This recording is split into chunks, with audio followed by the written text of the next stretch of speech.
But in a certain sense, something interesting that is for us is we don't just care about cosines, we care about exponential time cosines. This behavior here, this is f of t, not a. If I write h of t, like, and I have this as an impulse response, which physical system might resemble this behavior here?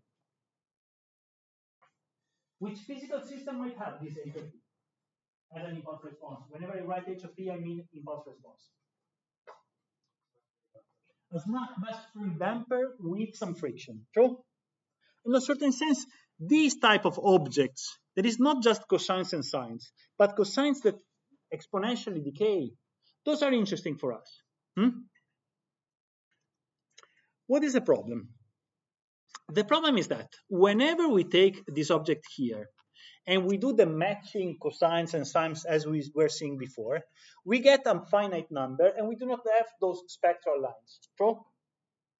Because if we take this one and put it here, in a certain sense, the blue, that is our test, our signal that we are testing, goes to 0. This area goes to 0. True? And then we are using causal systems. It means that before 0, this is 0. Whenever I plug this one in as a blue and I do the Fourier test, I don't get the spectral line that I would like to see. True? Very basic idea. Well, if I take this one and I multiply it times an expansion factor, if I take this expansion factor here that cancels this one out, what do I get? I get back something that is a cosine. True? Now, this is interesting, and let's re-go to this Fourier and Laplace. What is changing between Fourier and Laplace? This one, true?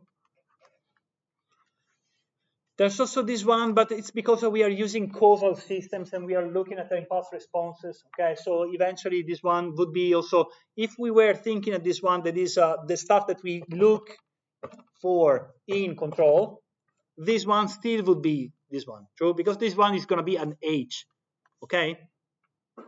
True? The unique thing that would actually change between Fourier and Laplace is this S thingy. Sigma omega Laplace, Fourier works with omega. Laplace works with what? Something that is going to be E minus sigma plus j omega t. That is E sigma minus sigma t, E minus j omega t. True? Together? So whenever I was doing Fourier, and I was telling you, I take this specific omega here, green is a bad color, I take omega equals to 10, it means taking as this signal here a very specific cosine. True? True? Whenever now I'm in Laplace, and I take this signal here, this point here, what does it mean? It means that I am actually doing a Fourier transform of not the original signal, but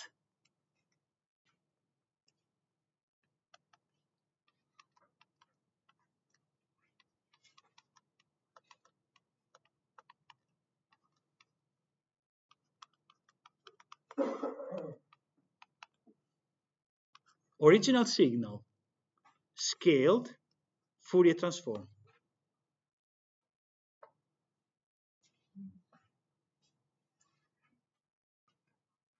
What is happening here? Let's make an example. Let's take this one. This one is, let's pretend this one is e to minus 2t cosine of 10t, okay, plus 20 degrees, okay. Where I doing omega?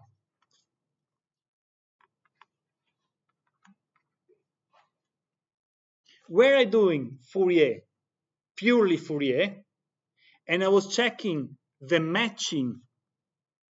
Let me do it this way. Omega 0, and I was doing the matching with the cosines. What would I get? I would get something looking like this. True? And this one is going to be 10, minus 10. True? Why? Because in a certain sense, the exponential of that goes to 0, so I do not get a perfect matching. True? Are we together on this, people? Are you following me? Whenever I take omega and cosine, the matching with the cosine, in a certain sense, I do the Laplace, the Fourier of this object here, I don't get a spectral line as before, because I have this object here that goes to 0. So I do not get a plus infinity matching. How much are we together, people? 1, 2, 3. Perfect. But if now I take an additional thingy that is sigma, and this sigma is multiplying f times e minus sigma, watch out, and I take minus 2, that means taking this stuff and multiplying times e plus 2t. Do you see it? Whenever I take this sigma here, means taking this and eventually removing this part, meaning that I transform f into something that stays always there. True? Do you see it? Are you physically seeing it, people? It means that here, whenever I do the Fourier here and matching with a cosine, here I get like this. You see it? Do you see it? And then whenever I take this one, minus 1 as sigma, it means multiplying e minus 2t times e plus t, true? If I take minus 1 here, it's multiplying times minus 1, true? It's something that goes down as e minus t. I will get something that goes to 0 slower, and I will get a matching that is higher. Do you see it? And higher, and higher. Are you seeing it?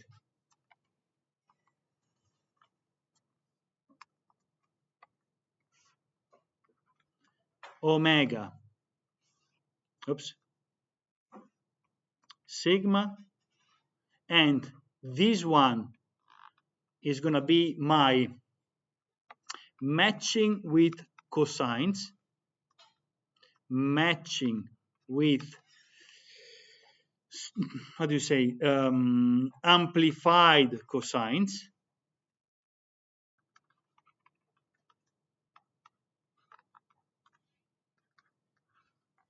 Whenever I see something that looks like this and then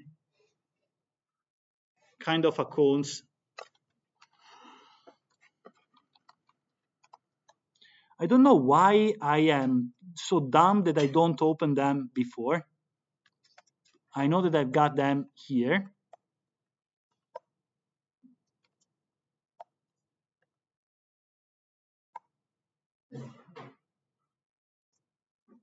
No, because I'm dumb.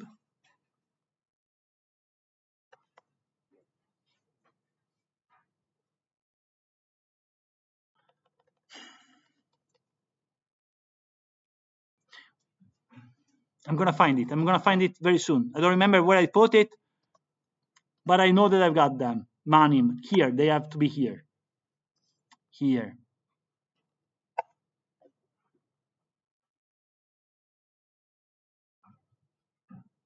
I get something that looks like this one. Apart some numerical problems of the visualizer, but in a certain sense, I get something that looks like a cone. Only half part, this half part here. It's kind of a cone looking like this.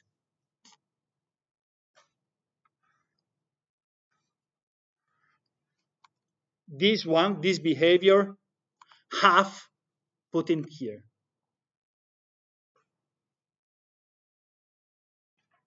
How much are you following, people? I see some puzzle faces. Very much? Not at all, kind of.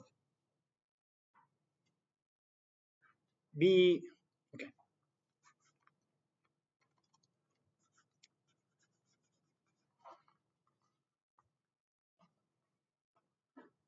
Whenever I take this object here and I do integral of f times cosine omega t, this one is basically one part, one dimension of the Fourier transform.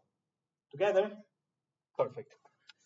If this one was E0t, we would get a plus infinity for the omega that was matching this omega. True? But since we have something that here goes down to 0, this number here, for any omega here, even if the omegas that match this omega here, this is going to be a finite number. True? This means that in a certain sense, Fourier by itself, whenever I've got an exponential in front of the cosine, Fourier of this stuff, native stuff, doesn't highlight me the spectra. Okay? Trick. What do? Actually, why don't I take this signal here and I multiply times a factor that is something that is either expanding or contracting, depending on what I choose here. True? Perfect. Then at this point, what can I do? In a certain sense, I have my f that I want to investigate. And then I've got my omegas as before, and then I'm adding a sigma that is an expansion factor. Whenever I take these sigma here, it means that I'm taking a specific e, I don't know, if this is plus 3, I'm taking e minus 3, this one goes multiplying this one, I get a new signal, true? Because taking this and multiplying times e minus 3t means making it more compressed, true? And then whenever I do omega in this direction, I'm doing what? A Fourier transform of the modified signal. True? Are we together? But now, if I take this specific signal here, that is e minus t 2t, this one is e minus 2t cosine, a certain specific omega. I take the sigma here that is minus 2. Why minus 2? Because e minus st means that whenever I got minus 2, I'm multiplying times e plus 2t. True? And I am kind of eating away this decay ratio. True? You see? Whenever I'm eating away that decay ratio, that means I'm taking the Fourier transform of what? A pure cosine. Here, for omega equals to 10, I will have a peak. As before. You see?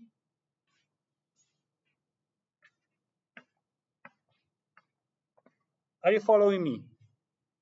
And if I take minus 2.1 here, on the left of this top thingy here, what do I get? It means I am multiplying times e plus 2.1t. And it means that whenever I take this one and expand it in this way, I get something that is growing. True? Something growing. For that stuff there, I'm going to have always plus infinity. See?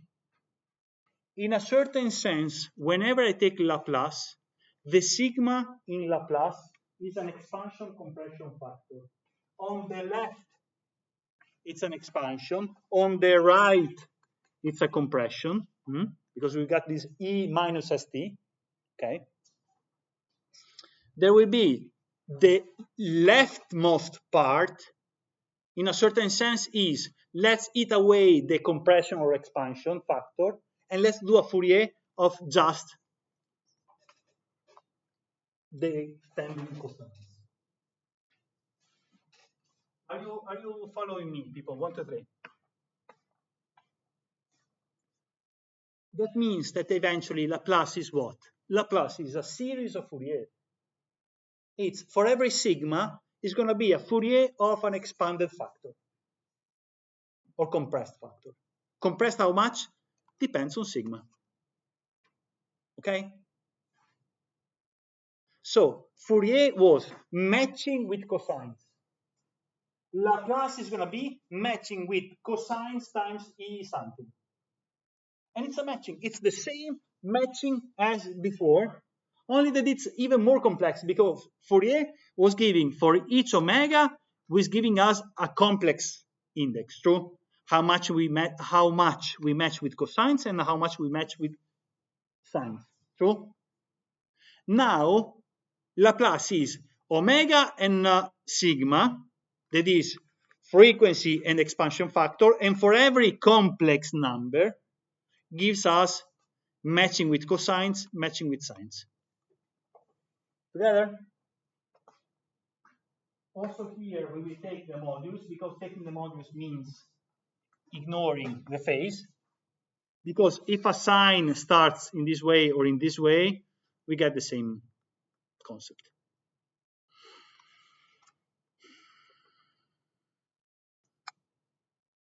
So, people, I do not know where we are. Now we go on with using Laplace, and not too much into what Laplace is from a mathematical perspective. I think that the intuition are enough for us.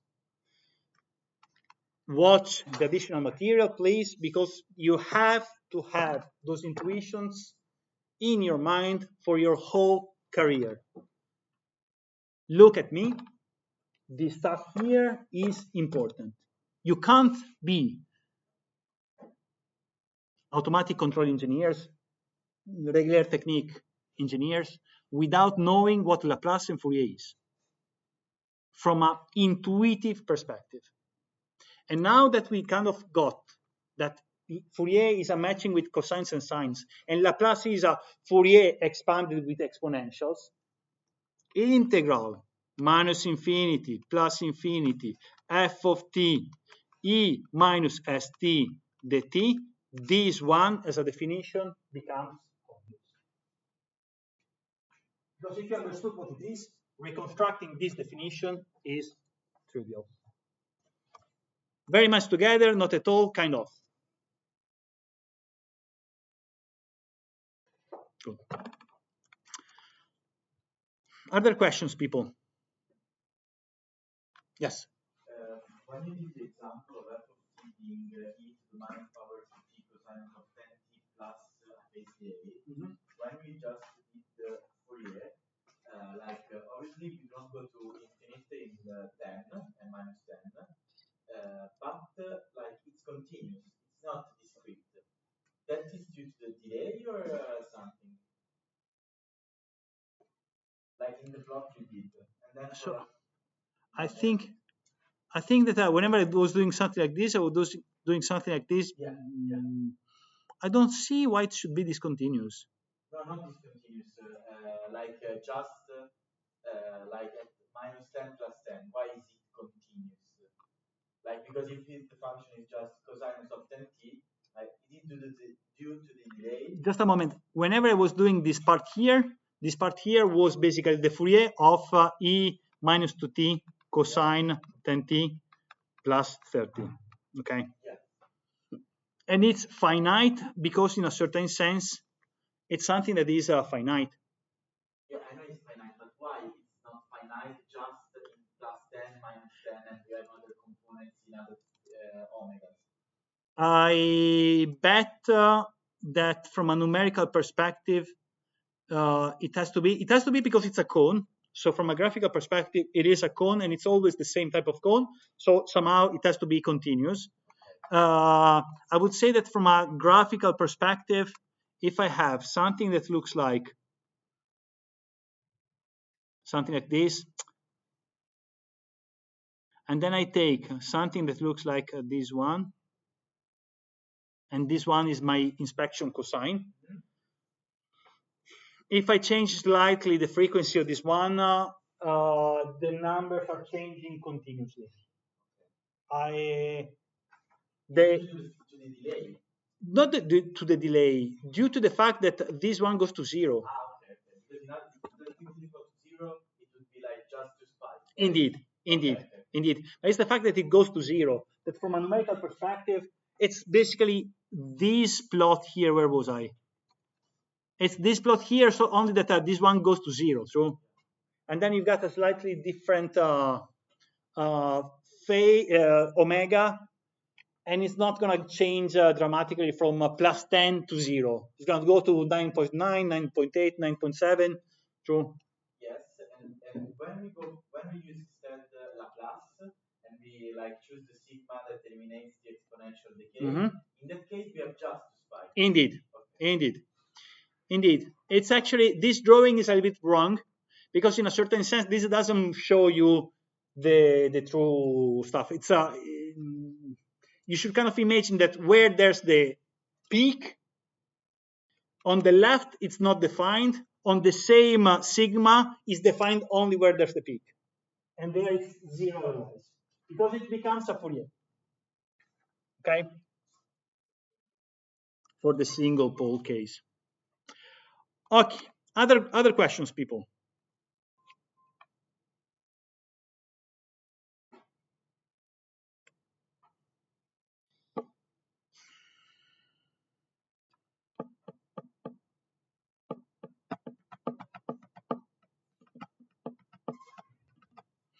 Let's go to the next module. Let's go to the next module.